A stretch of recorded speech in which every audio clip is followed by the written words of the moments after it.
मौलाना फजल रहमान इस्लाम के लिए नहीं इस्लामाबाद के लिए जा रहे हैं। कानून हाथ में ले लिया तो कानून हरकत में आएगा। फजल रहमान दोनों पार्टियों को बेवकूफ़ बना रहे हैं। पहली बार फजल रहमान यकतरफा खेल रहे हैं। फैसला 10 नवंबर से पहले हो जाएगा। शेख रशीद का मजीद कहना था कि मुल्क को लूटने वाला कंजूस नवाज शरीफ खानदान 1 रुपया नहीं देगा। जरदारी बांट कर और शरीफ खानदान अकेला खाता है। फजल रहमान साहब इस्लाम की बजाय इस्लामाबाद के लिए निकल रहे हैं। इमरान खान साहब ने भी कल कह दिया है कि जो हाई कोर्ट फैसला करेगा उस पर पहरा देंगे। लेकिन जब भी उनकी सेहत खराब होती है तो बाहर रवानगी के रास्ते खुल जाते हैं, खुलने की कोशिश होती है। इनसे बहुत अच्छी जेल काटी है आसिफ जरदारी ने। आसिफ जरदारी नवाज शरीफ साहब से ज्यादा बीमार हैं। अगर कोई लॉ एंड ऑर्डर को अपने हाथ में लेने की कोशिश करेगा तो कानून हरकत में आएगा। आदि मार्च के चिलमन के पीछे शरारतें हो सकती हैं। आसिफ जरदारी बांट के खाता है। नवाज शरीफ कंजूस खानदान है, ये अकेला खाता है। फैसला 10 नवंबर से पहले हो जाएगा। मौलाना फजल रहमान इस्लाम के लिए नहीं इस्लामाबाद के लिए जा रहे हैं। कानून हाथ में ले लिया तो कानून हरकत में आएगा।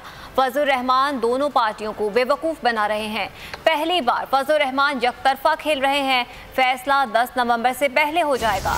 शेख रशीद का मजीद कहना था कि मुल्क को लूटने वाला कंजूस नवाज शरीफ खानदान 1 रुपया नहीं देगा। जरदारी बांट कर और शरीफ खानदान अकेला खाता है। फजल रहमान साहब इस्लाम की बजाय इस्लामाबाद के लिए निकल रहे हैं। इमरान खान साहब ने भी कल कह दिया है कि जो हाई कोर्ट फैसला करेगा उस पर पहरा देंगे। लेकिन जब भी उनकी सेहत खराब होती है तो बाहर रवानगी के रास्ते खुल जाते हैं, खुलने की कोशिश होती है। इनसे बहुत अच्छी जेल काटी है आसिफ जरदारी ने। आसिफ जरदारी नवाज शरीफ साहब से ज्यादा बीमार हैं। अगर कोई लॉ एंड ऑर्डर को अपने हाथ में लेने की कोशिश करेगा तो कानून हरकत में आएगा।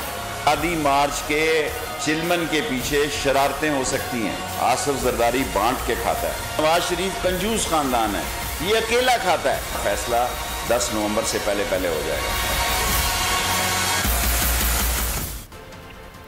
मौलाना फजल रहमान इस्लाम के लिए नहीं इस्लामाबाद के लिए जा रहे हैं। कानून हाथ में ले लिया तो कानून हरकत में आएगा।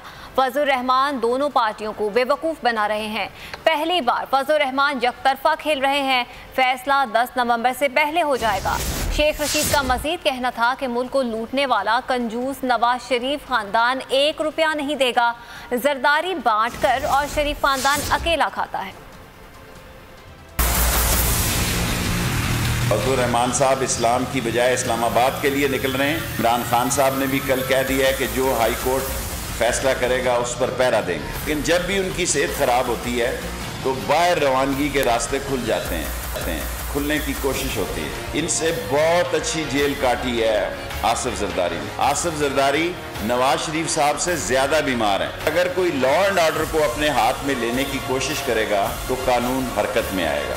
आदि मार्च के चिलमन के पीछे शरारतें हो सकती हैं। आसिफ जरदारी बांट के खाता है। नवाज शरीफ कंजूस खानदान है, ये अकेला खाता है। फैसला